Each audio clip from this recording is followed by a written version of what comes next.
İyi geceler. İyi geceler.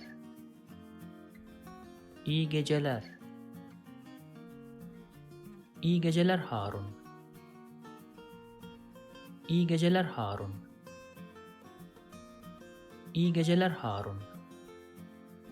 İyi geceler arkadaşlar. İyi geceler arkadaşlar. İyi geceler arkadaşlar.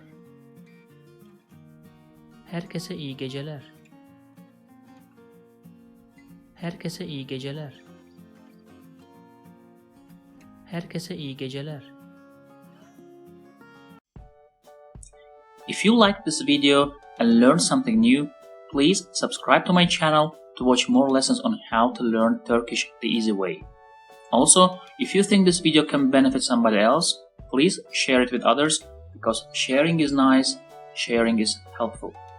Last, if you have any comment or request, please provide your feedback in the comment section below and I'll do my best to respond as soon as possible. Thanks for watching and see you in the next lessons.